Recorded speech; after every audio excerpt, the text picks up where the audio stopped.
me to discuss the events that are upcoming today in the case of Brian Kohberger, former felony prosecutor, and attorney Eric Faddis is with us. It is a rather important day, it seems, in the ongoing saga of Brian Kohberger. The motion to compel is going to be up there, an attempt by the defense to persuade prosecutors to share various evidence, such as communication between lab personnel and any other party related to biological testing in this case, all documents related to genetic and genealogical testing, including documents and samples of unknown males that were identified in the reports and any logs related to unexpected DNA results, and corrective actions, and some other requests as well. How pivotal is this motion for the defense of Brian Kohberger?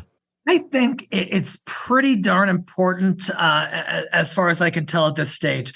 The DNA evidence could be terribly problematic for Kohlberger. Now, I did read one report, and I don't know if it's been verified or what have you, but one article had stated that the prosecution might reconsider using some of that genetic genealogy evidence that they have.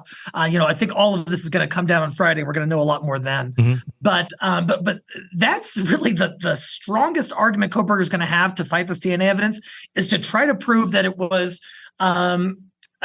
obtained in a way that did not meet standards, and that could give rise to error, and that could potentially result in a false positive. And one way you do that is really attacking the chain of custody. You look into those communications and see if there was any sort of partiality that may be evidence therein.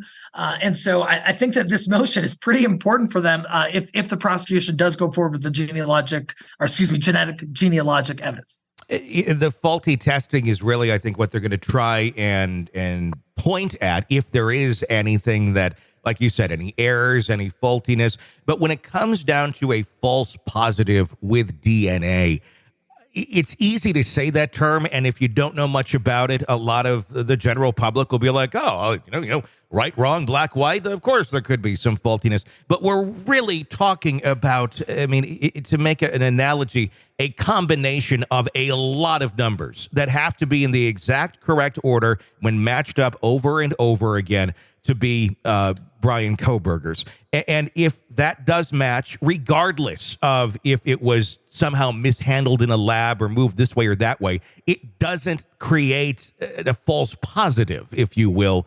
The odds of that are slim to almost nothing whatsoever with the type of DNA that they're testing. On the surface, again, you use false positive, and it's just black or white. A jury, one member who doesn't quite understand that could easily believe that sort of an idea. But if you really look at it, yeah, could there have been some mishandling, but it doesn't necessarily change the outcome of it. It's like if you have a key, you give it to somebody else, maybe they got Dr. Pepper on it that they poured accidentally in their car. The key's still going to work. It's still the same key for the right door.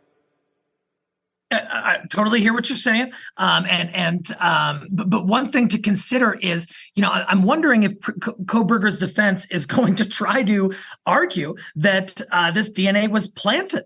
And so if the Kohlberger team can also identify other mishandling, other errors, other things that raise eyebrows and that are cause for concern, and that are not in line with sort of the standards by which authorities obtain and test DNA evidence. Maybe that is just an additional part of Kohlberger's argument that all of this DNA stuff is actually, wasn't properly obtained and should not be relied on. And in fact, it's their theory that it was planted. I'm not sure. We're not at that stage yet.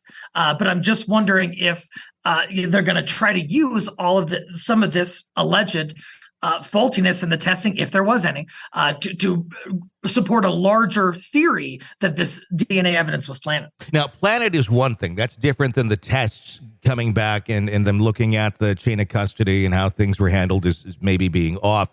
But if it was planted, that's a whole different accusation. How risky is it to go down that road? Because it pretty much puts all of your cards in one hand. All your eggs are in the one basket of the direction you're going to go on this. It's not a lot of room to navigate off of that. If somewhere in the trial, it's very clearly shown that there's no way in hell this was planted.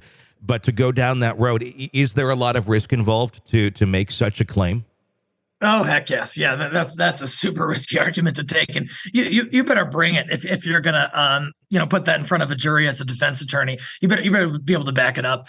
And because, it's also what you're arguing is that to a jury that, the whole system is completely corrupt and they're just totally trying to frame a completely innocent dude for a quadruple homicide. Mm-hmm. And that's a pretty tall accusation to make if you can't back it up. So, and also that if your defense arguing that the DNA was planted, you're essentially also conceding that it was in fact your client's DNA. So you no longer have the argument that the testing was wrong and you shouldn't rely on the conclusion. And so it sort of divests you of one additional argument. So yeah, huge risk.